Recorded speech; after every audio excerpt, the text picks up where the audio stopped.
Howdy, folks. Happy Tuesday. I can speak for myself. I'm getting psyched for the World Cup game at 2 o'clock this afternoon. I know Russ is bored, but it Just has. let me know when they score.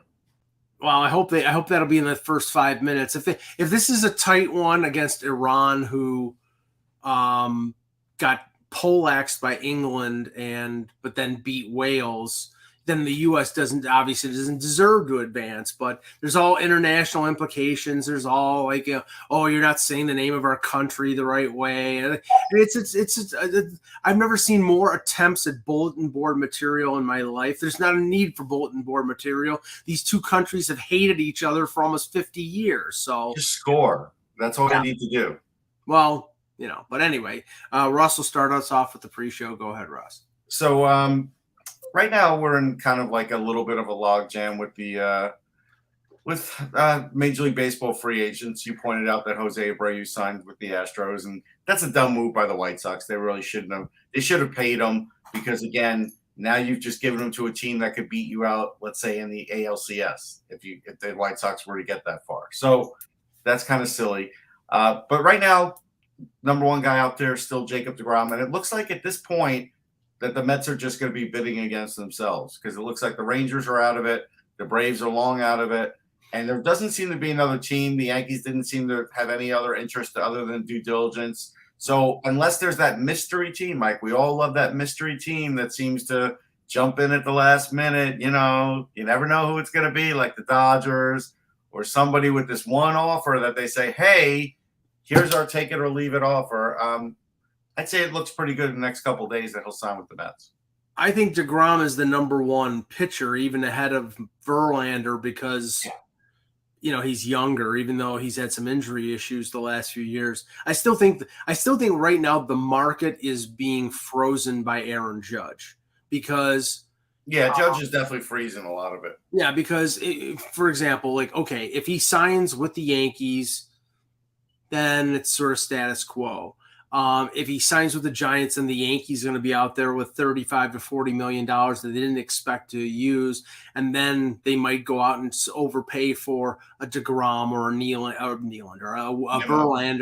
Verlander, or They could get Nimmo. I mean, they have interest in Nimmo. Well, it's funny because they mentioned the New York Post mentioned yesterday, and this was not tied to Judge. I think this was sort of separate from Judge, that the Yankees had checked in on 3 potential left fielders because they're apparently going to trade Aaron Hicks because Aaron Hicks sucks.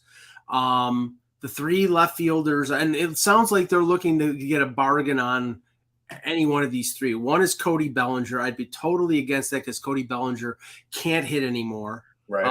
He's had shoulder problems since he won an MVP. The other one is Michael Conforto, who sat out the entire year last year. Recovering from, what was it, a shoulder or knee or shoulder, what was it? I believe. Shoulder.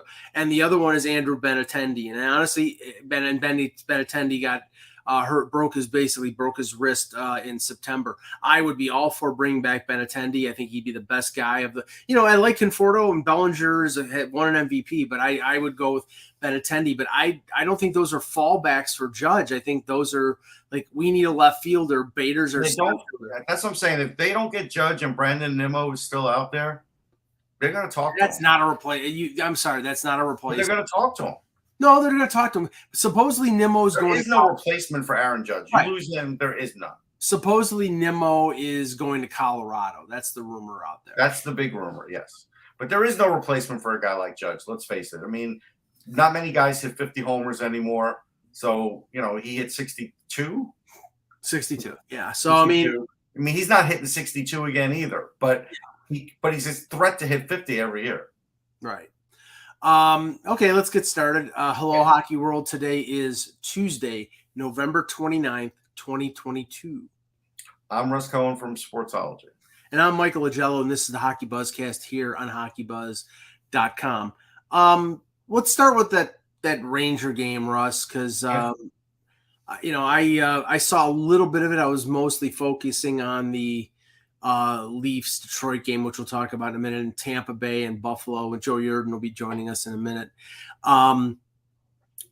So the Rangers play the New Jersey Devils, and what was the final? Was what, 5-3? Yeah. I was struck by the comments after the game from Igor Shesterkin, who was really, I think, hard on himself. Now I know he hasn't started off the way he played last year. He's been struggling. And maybe he's holding himself to a high standard, which I don't blame a great player from doing. But right now, everything just seems to be out of sync with the Broadway Blue Shirts. Yeah, no, he's apologized like that before. He has. He did last year too. He's just like that. He's very formal. He feels like, everything falls on him. We all knew that the way he played last year was not going to be that way every year because it was just out of this world, and goalies do that. But he's still got a .913 save percentage. He's not chopped liver, but he's not the same goalie. We all acknowledge that. Now, I do think some of the Rangers' bad play has gotten into his head because there was a backhand goal by Thomas Tatar that, he kind of did the over-the-hand glove thing. He thought he'd get it at the top, and then it's kind of like it's not there. It's a goal. I think if he was very confident, he'd have gotten that. There was also a play where he was playing the puck where he was like really out as far as like the goal mouth and even further. And when he played it right into, a devil who took a shot. And then amazingly, he made a save, but he's like, 15 feet out of the crease. Those are things that are not normal for his game. So you could tell that he is pressing because he sensed that, we lost a 2-0 lead and the guys are not as capable as they once were of coming back from a big deficit, which, eventually was a deficit. On the plus side, Panarin did score. So he did get that monkey off his back, although he's not really expected to score a lot of goals.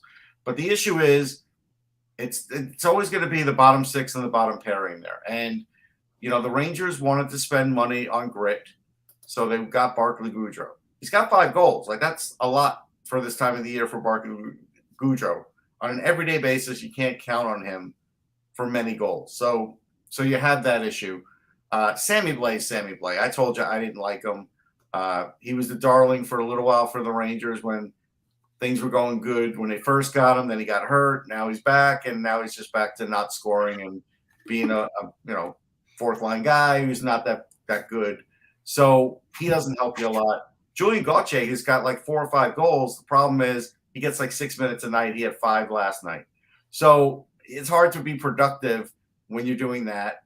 The kid line, they've kept it together. They've broken it up. I admit that Lafreniere and Kakko could be doing much better. And Hedl, but also I do admit that the line should be together more often and it shouldn't be broken up that much. Gallant is really, at this point, at a little bit of a loss. He doesn't really want to call up anybody other than like a defenseman, like when it's Zach Jones or someone like that. But yeah, we know the Buchnevich deal was brutal. That's basically what I was talking about with Blais. But we've beaten that dead horse. Yeah, and let's just say, okay, Blais was brought in after the Tom Wilson incident at the end of the year. Which they never avenged, by the way. No. They for all the changes they made, they never avenged that. They brought in Ryan Reeves. They brought in Blais. They signed, then they signed Goodrow. They wanted to be an inherently tougher team. I think they were, but right, you're right. It's like not addressing Milan Lucic after he runs over Ryan Miller. Or Sean Estes throwing over Roger Clemens' head. Yeah, zippity doo dah. It's like that's really going to scare a guy. Right. My goodness. But it's So they didn't do those things. The bottom pair is not great. Schneider's not playing with as much confidence. But again, we're 22, 23 games in. So I can't get overly concerned. I know that they've lost, 17 out of 22, whatever it is, but they're not that far out of it. They do need to regroup, though. I do think Gallant needs to change some things. He can't play Adam Fox 30 minutes in a game without overtime. It's just too much. I saw that Zibanejad played 24 minutes. That's bordering on too much. Yeah. That top line, they just used to death. I've learned this from many a time seeing Maple Leaf teams under Babcock and other coaches using fourth lines for 5-6 minutes. You can't survive long-term doing that.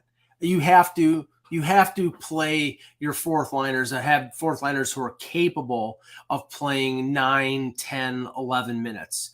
Because then you can limit your top six to 18, 19, 20 minutes, which is manageable. So you've got either he's got to have the confidence to play a Sammy Blais more than 5 minutes or Julian Gauthier more than 5 minutes, or they've got to find new fourth liners. Well, I mean, it's gotten to the point of sitting Kravtsov where he's probably going to have to go on an AHL conditioning stint.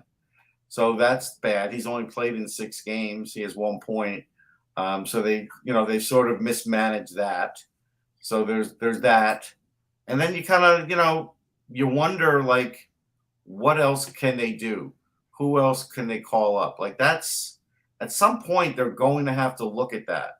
I know they're not thrilled with a lot of the production that they maybe get from some of their younger players, but at some point you have to look down there and just see what you got. Well, do you think the option is out there for Chris Drury to make some sort of deal? I mean, it doesn't have to be something big. I mean, I don't think anything big is going to happen right now, but they're at 46 contracts. They could, if there's somebody on waivers, like, okay, not to say that this guy's a great defenseman, but Scott Harrington was on waivers a couple weeks ago. He's a serviceable number 6 defenseman. Right. Well, why or Anton Strawman, I think Anton Strawman was placed on waivers yesterday. There's somebody who's making $1 million and a claim wouldn't be ridiculous. No, that could work. But I'm also thinking offensively, like, they need to look at some things. And, Will Cully was a guy they talked about, but he's not really doing much in Hartford. He has not much pro experience at 20.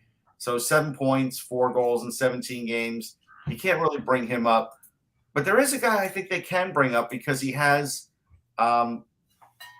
at least life experience, and that is Bobby Trevino, who played with UMass. I mean, he's got 6 points in 13 games. He is 5'7", but he is a spark plug. Like, that's a guy who, when he gets in there, he's in the game. He's doing good things. They almost could use a guy like that to kind of get things going. The other guy who at some point I think they can look at to bring up for some defense could be Ty Emerson, who used to be with the NTDP, and then he was with Wisconsin. He was a Coyotes draft pick. Rangers got him. He's got 6 points in 17 games, but that's not really his game. He's more of a defensive defenseman. Maybe you bring him up. Well, these are have to do some things like this. These are internal options. I always look at the external. But externally, like, they're going to look at a bigger deal at the deadline, but I think they could solve just this next 10 games thing to get on track internally. Yeah. Right. I mean, and I don't know if they want to expend their assets right now. I mean, I know that, like, a guy who was on the Rangers last year, and Frank Vetrano is supposedly on the block with Anaheim. The thing is that I don't think the Rangers want. I mean, the reason the Rangers let him go is because he's making, I think, $3.6 million. I mean, Anaheim might have to take a contract back or take a haircut on that deal. But I mean, there's somebody who worked with the Rangers and would extend their lineup offensively. Yeah, but again, I think that's kind of like, how, like, when you're at McDonald's, we're not at McDonald's, when you're at some other place, but you go to McDonald's to get the $1 Coke, it's the same Coke that you're getting, but now you're paying $2 for it when you're getting it with Vetrano now. So I don't think they want to do that. You know me so well. It's like Chick-fil-A. It's like, okay, it's like $3.49 for the large Coke, and it's like right across the street is McDonald's with the $1 Coke. I'm in my car anyway, so why the hell am I not going for the $1 Coke? Right, but I'm getting the same production, but now I'm paying twice or 3 times. So that's why I don't think they do Vetrano. That's why I used you as an example for that. That made me choke. Sorry. Okay, so let's talk about the game that I watched. Yeah. Intently. The Maple Leafs go into Detroit, and Detroit was red hot in going into this game. They had won 4 games in a row. They've been playing very well. Leafs go into Detroit, and I didn't realize that they swept the season series last year with Detroit. Detroit was not great last year. No. They're much better this year, but the Leafs go into Detroit and win 4-2. And the way I termed it is the M's were wild last night because Mitch Marner, 17 straight games with a point. He scored a goal. Matt Murray, 42 saves. Mac Hollowell, who the recent call-up, got his first NHL point. Austin Matthews, goal in his second straight game. He's now got 11, so he's starting to come out of his early season slumber. There were some concerns about maybe an injury that was not reported, and now it's like, okay, maybe he's just a slow starter, but once he gets going, it's like a freight train. But I mean, Russ, the thing is, they're playing really effective team hockey. They don't have they're extremely shorthanded on the blue line. They did give up a lot of shots last night, and Sheldon Keefe was not happy in terms of, escaping the zone and giveaways, but Murray was equal to the task. But you see what they're doing. Like, for example, and on most dump-ins, the center, either Tavares or Kampf or Holmberg or Matthews, they go down deep behind the net to help out the defense if necessary. Like if the defense is handling, but if Detroit is putting on a big forecheck, the center goes down, helps them get control of the puck and get it out of the zone. It's like before, that center would be between the faceoff circles waiting for the breakout pass. Now the defense, you don't have as much quality on the defense to be able to, avail yourself of that breakout. So now the center is helping, and that is, really helping them out. Yeah, just to answer Andrew, the Leafs are not better without Morgan Riley. They have to play this way because they're short players. Now, maybe they'll change and play this way the rest of the year. We'll see. I'm going to say they probably won't because, at some point they'll probably be starving for a little offense at some point during the season and go back to their old ways. But they're scoring 4 goals a game playing this way, which is really remarkable if you think about it. Right, which would make you think, well, why don't you just play this way all the time if you're going to score playing this way? But this is a tougher way to play. It is exhausting to play this way. Yeah, and that's what I'm saying. Over the long haul, I don't know if they have the right personnel to be able to do that, but they're getting past everything that they need to now. So right now, this is good. I looked up Murray. He's like 4th or 5th in the league in save percentage, even just 5 games in, whatever. But still, I mean, it's a good start for him. Right now, this is as good as it can go for the Leafs with everything that's going on. I'm sorry we're boring you, Mike. But No. Sorry. It's just the subject's not boring me. Just you are. Right. That's what I'm saying. I said me. I'm boring you. Yes. No, but I don't think that this is sustainable in terms of, first of all, Murray is not going to play as many games as he's playing right now. No. Samsonov is probably about a week away. And once he's back, then I think you're going to see not an equal split, but I think you're going to see, maybe 60-40 Murray to Samsonov. They're going to make sure Samsonov is not just playing second of back-to-back games. Right. They're going to give Murray strategic amounts of rest. So I think that's the way they're going to go. But, to somebody about, to Andrew about Morgan Riley, it's like you're clueless. It's like, Morgan Riley, I think, is a top 20 NHL defenseman. He takes a lot of criticism in Toronto because, he's not, I don't think he's a prototypical number one. He's a number one for them. They don't have a number one defenseman. He's a really great number 2 and an okay number 1. That's the failing of the organization to be able to go out and get themselves. Now, you develop a number 1. You don't acquire a number 1 unless it's like a Pronger situation or, those are few and far between. Those deals, Subban, Weber, those deals don't happen very often. So unless they fall into a number 1, they're going to probably have to operate the way they are right now with like a 2 in Riley and a bunch of 3s. Yeah. So getting to a subject that you were clearly wrong about, right now, Ilya Mikheyev has 6 goals and 13 points in 19 games. He's on pace for 24 goals. And I think he's gotten better, Mike. He actually is going to get more points than last year. Yeah, you didn't think he would do that. Let's wait until he gets hurt. And then, well, he hasn't gotten hurt yet. But I will tell you this, by just looking at Mikheyev, I'm really surprised Kuzmenko has 11 goals already. Because based on what I was told, I thought maybe he would take longer to possibly fit in. But he's got 21 points in 21 games. I mean, he could be Rookie of the Year technically because he's 26. Yeah, no, I mean, you have to consider that he is a 26-year-old guy. Yeah. I don't know when he turns 27 if that's a factor, though. Yeah, I mean, okay. Like I said, Mikheyev is a player who I had hopes for when he signed from the KHL. He got hurt. He had a bad year. And then his third year, he had the best year, of course, just before he becomes an unrestricted free agent. This year, he's benefiting from the fact that he's playing with his countryman, Kuzmenko, and playing with Elias. He's not a rookie because I guess he turns 27 too soon. Kuzmenko? Oh, yeah, no. He's 26 right now. 26 and under. It's so I think once you turn 26, you don't qualify. Yeah. So he's not on the list. Okay. Yeah. So yeah, no, but I mean, he's benefiting from playing with Pettersson, who we know is a premier playmaker. I still don't like Mikheyev in terms of his finishing ability. He's not a great finisher. He's got a good shot.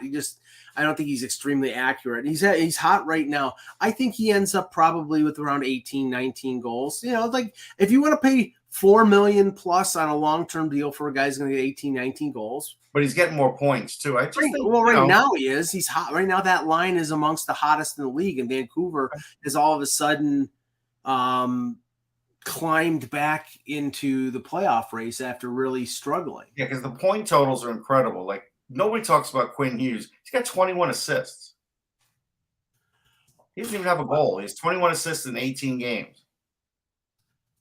Well, I mean, please. Okay. What has the Hughes brothers not done wrong this year?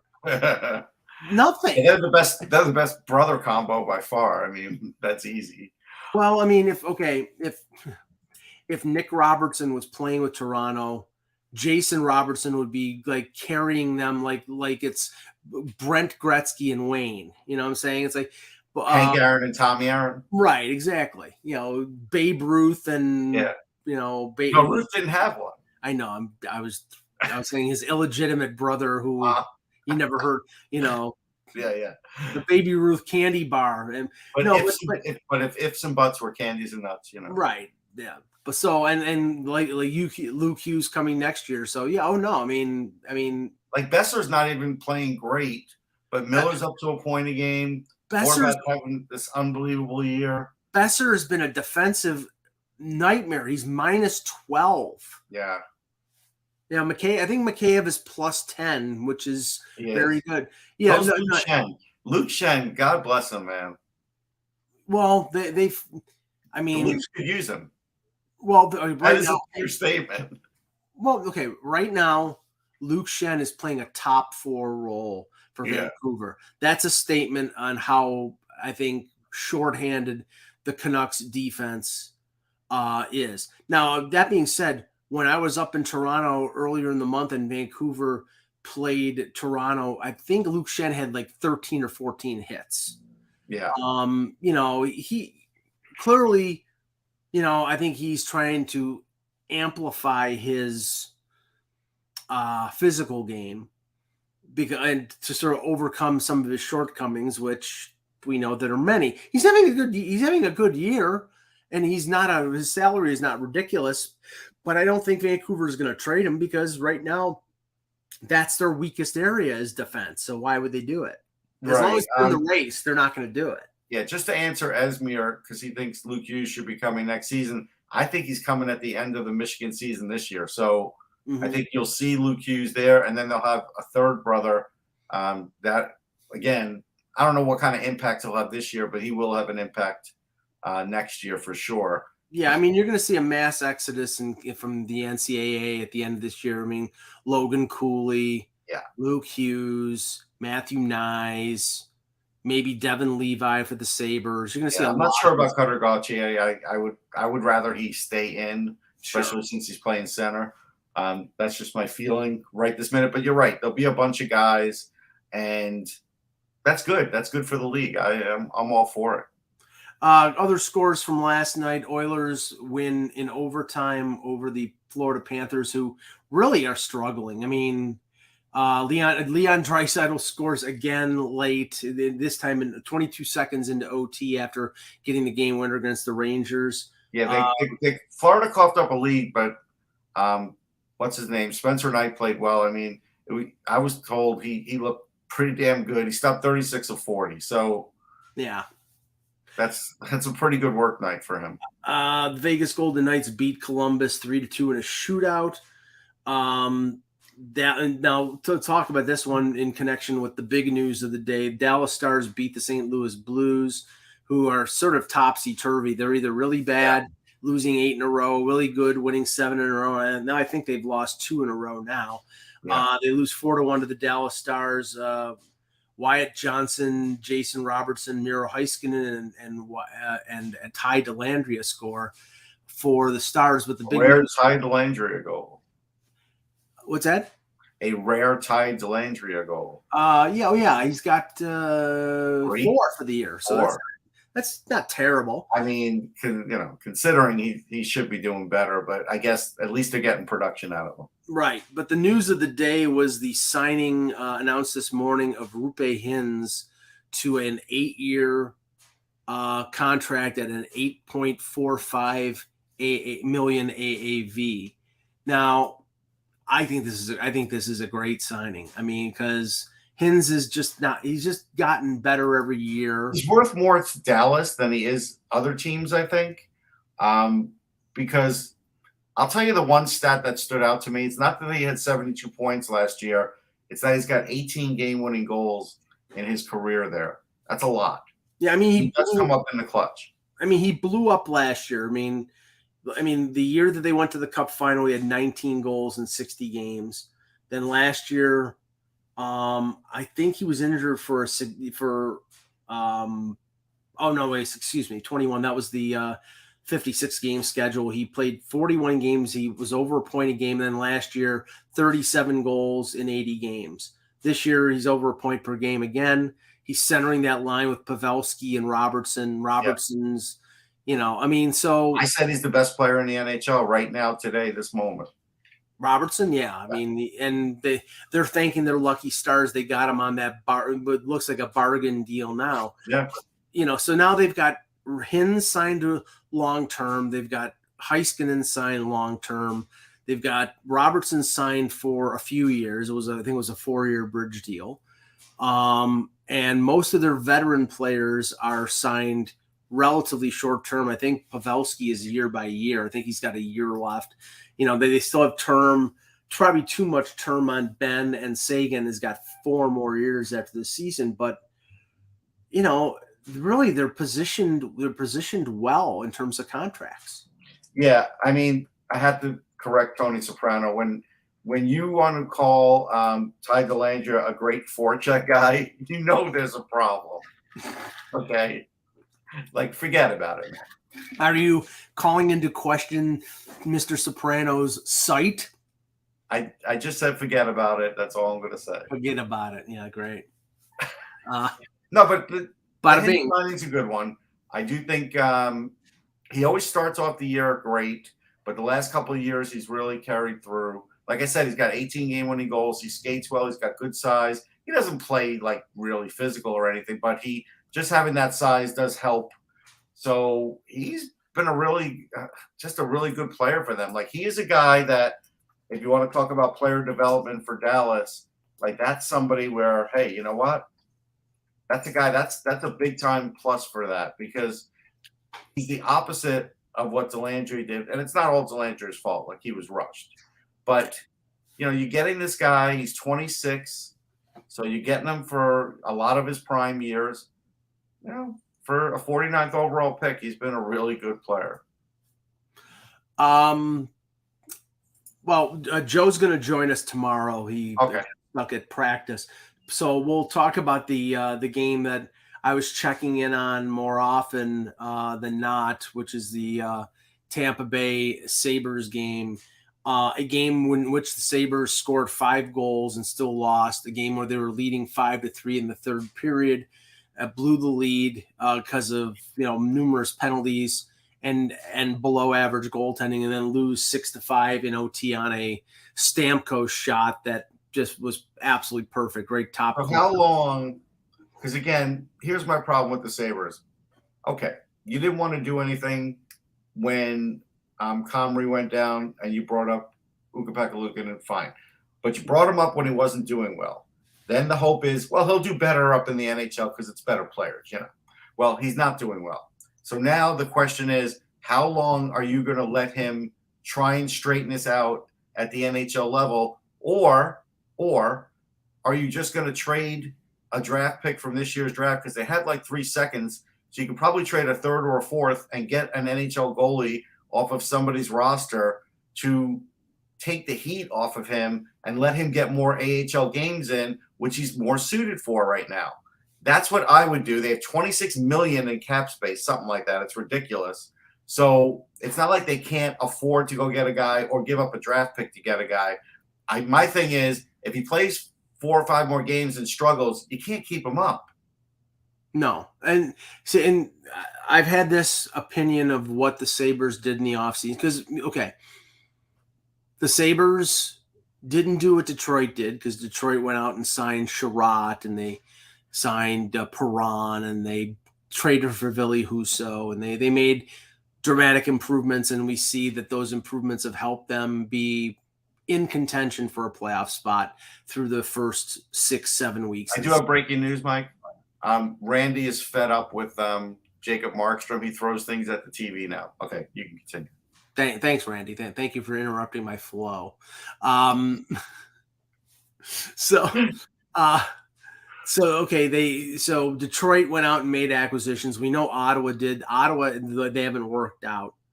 When you saw what the Sabres did, they signed Ilya Lyubushkin, which he's a good workman-like 5'6". He was a savior last year.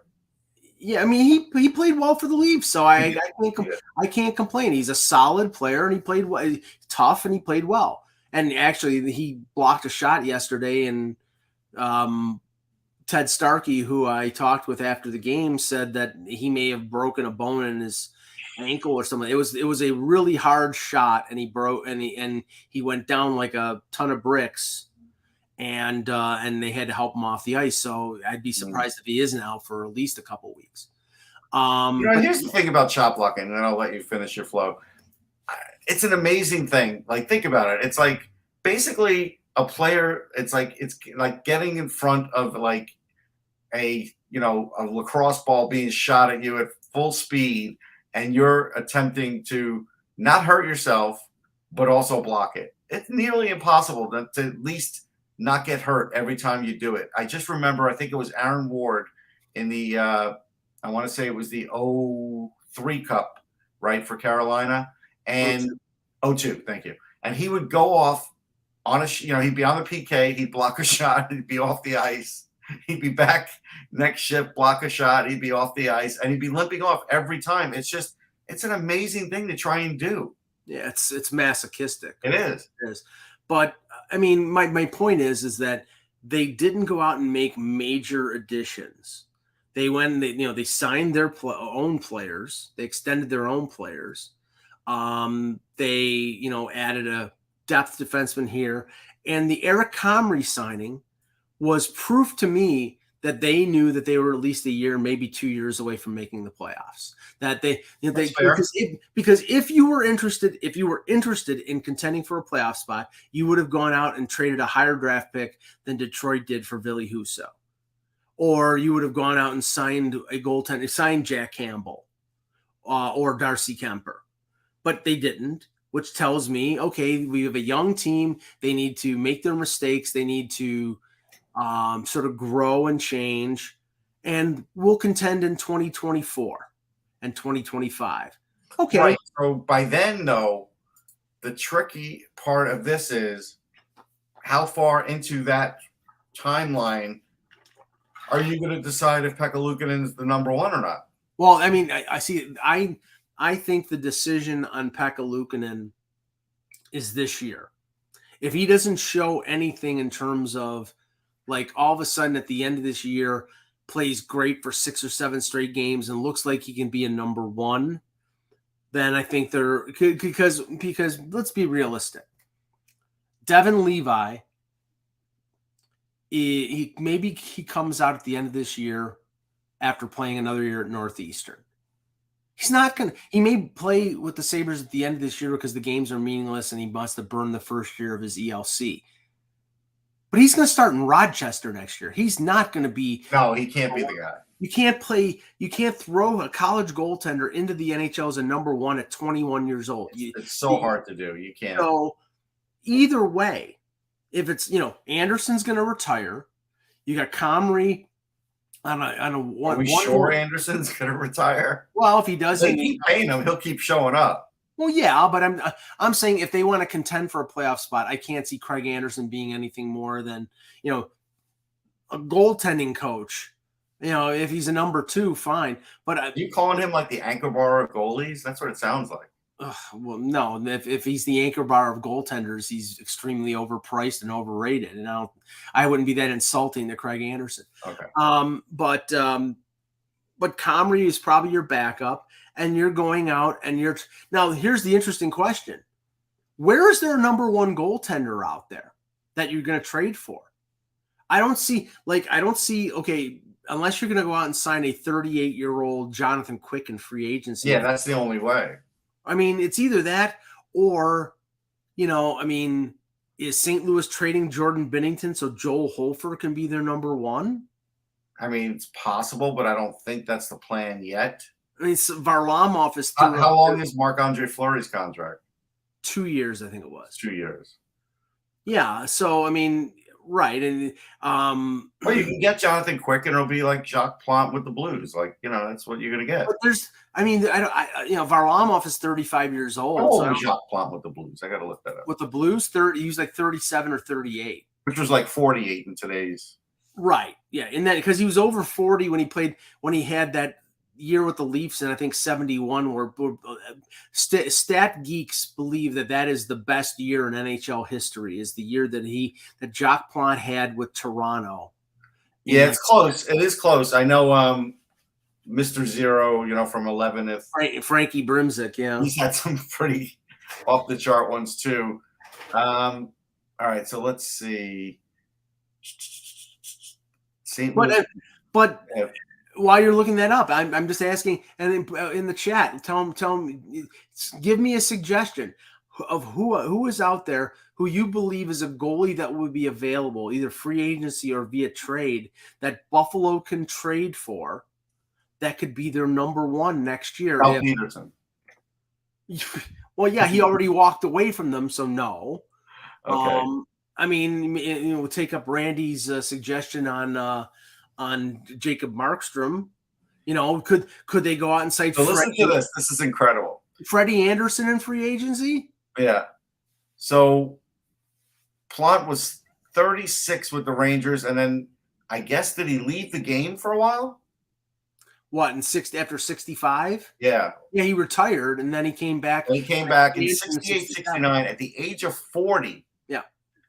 Had a .940 save percentage with the Blues, right? They went to this cup. They went to the cup twice, 2 times. Won the Vezina, right? Had a .944 with the Toronto Maple Leafs at the age of 42. Yeah. And look at that year. Look at that year. Yeah, no, it's incredible. But the game was a lot slower then. But still, the age on him was incredible. I didn't realize he actually played until he was 46. He played with the Oilers in 74, 75. He was 46. He needed the money. He needed the money. I guess. So, yeah, in the chat, we're getting Jack Campbell. No. Nedeljkovic. He's not a number one. No, he's not number one. Mackenzie Blackwood. Yeah, but I'm sketchy on him now. What Mackenzie Blackwood are we talking about? Are we talking about the one that had the really great year, or the one that's been a disappearing act the last 2 or 3 years? Okay, Tony Soprano says Carter Hart. It's a possibility. I mean, depending on what they decide their future is.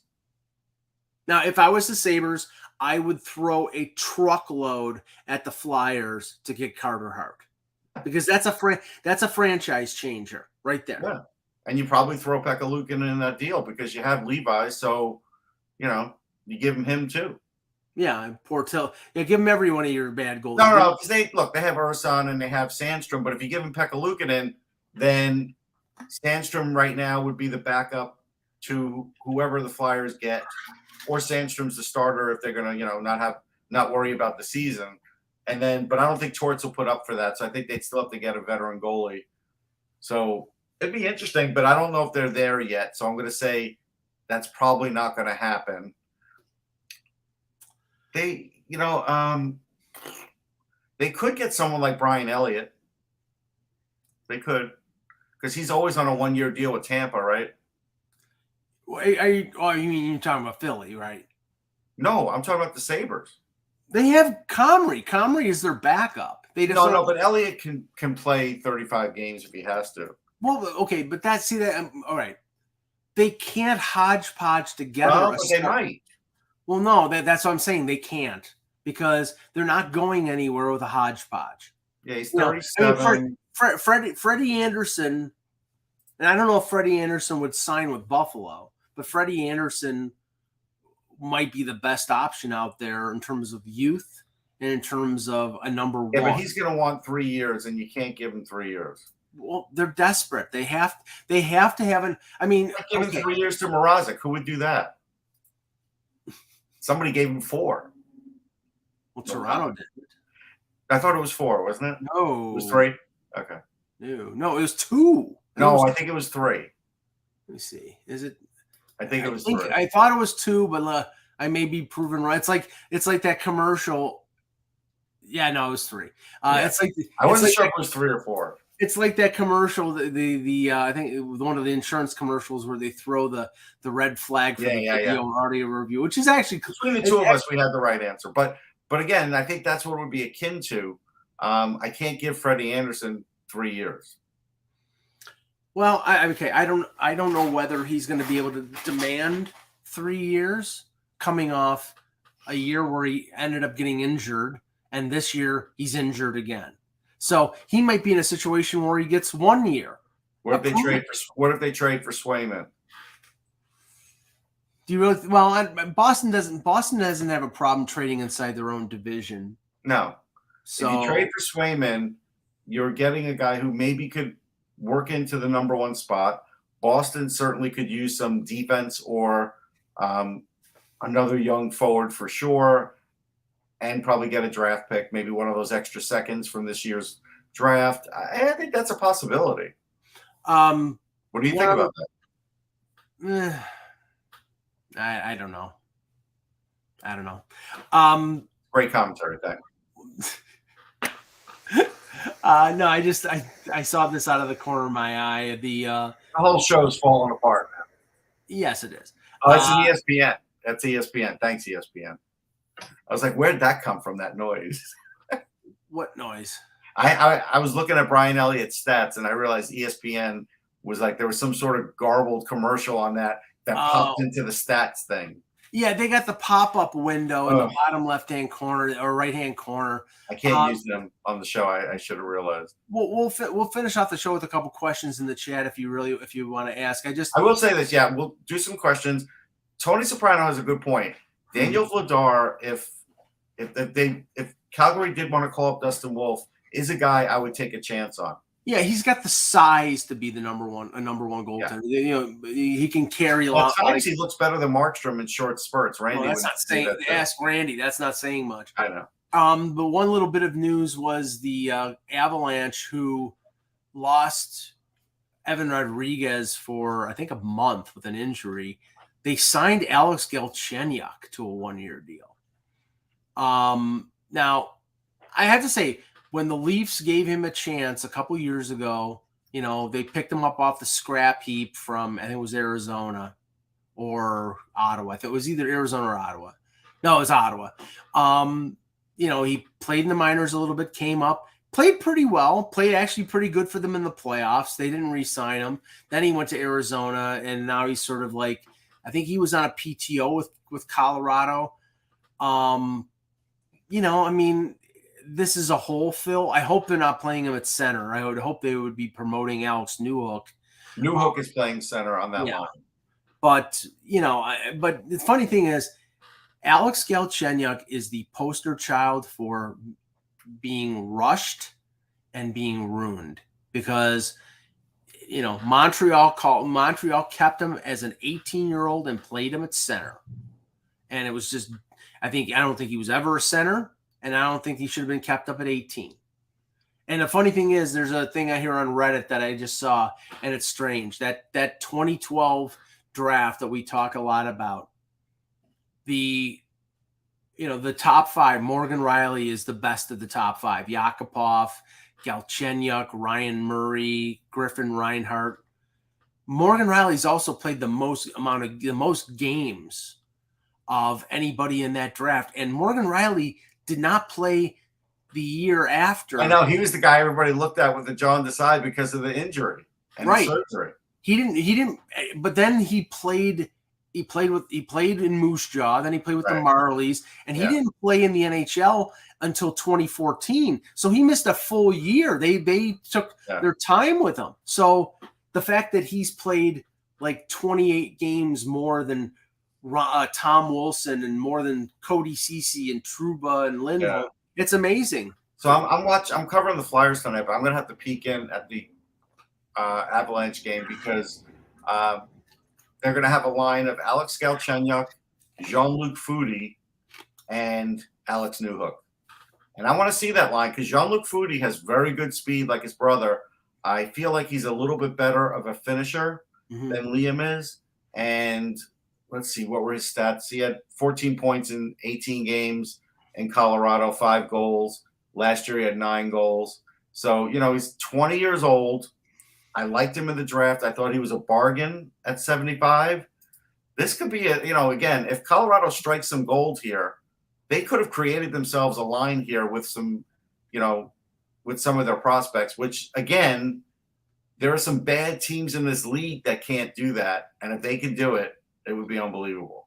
Okay, some quick hitters here. Esmir, what forward option would be a good fit for the Islanders to get? LeBanc from San Jose, or if they can make it work, Brock Besser. Well, okay. LeBanc makes less. We know that.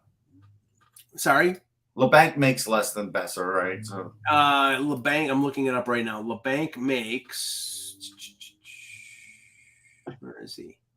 He makes 4.725 for this year and next year. Besser just signed a new deal. I think he's making like over 6. The thing I would say, about LeBanc is, you're getting him if you want scoring on your power play. 5-on-5, he doesn't add a ton. So that's where Kevin LeBanc's career is at right this moment. So I think they could use more of a Besser. But the thing is, I don't think that Vancouver's trading Besser.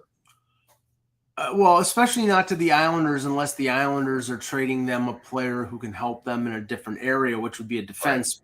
Right. So they'll trade him like Mayfield, who will extend with Vancouver or something like that. Right. Or, they're not, the Islanders are not trading Dobson. We know that. No.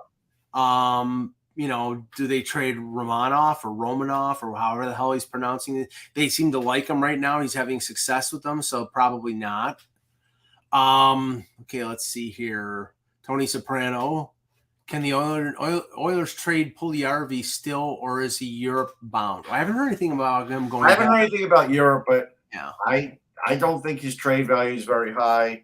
They're pretty down on him. I see all these posts from pretty good writers. Hey, you're playing with McDavid and you can't really score. Like, I don't know. He needs out of that market in the worst way. It's hard to really evaluate what he is now in Edmonton. I really need to see him outside of Edmonton. I'd like to see a team like Carolina get him, to be honest. He's making $3 million, and right now he's got a goal and 4 assists in 22 games. So he honestly, with the way he strikes me, it's sort of like Joe Armia when he was in Buffalo. Everybody labeled him as a bust. They traded him in that big deal. I think he was in the Kane Bogosian deal.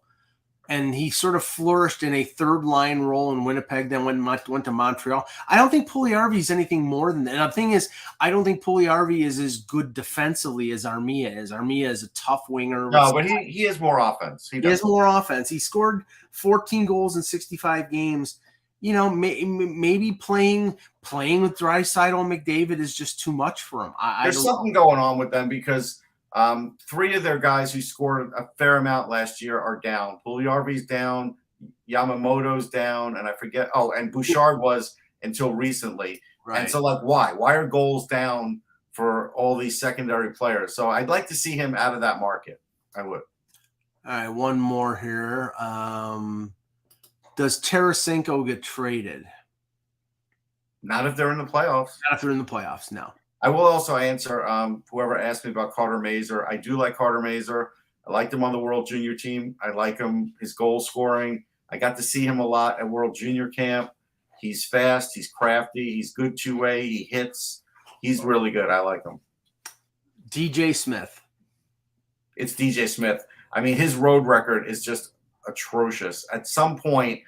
But again, Mike brought up a good point. While they're selling, are they really going to fire a coach? I guess he'd be allowed to hire an interim.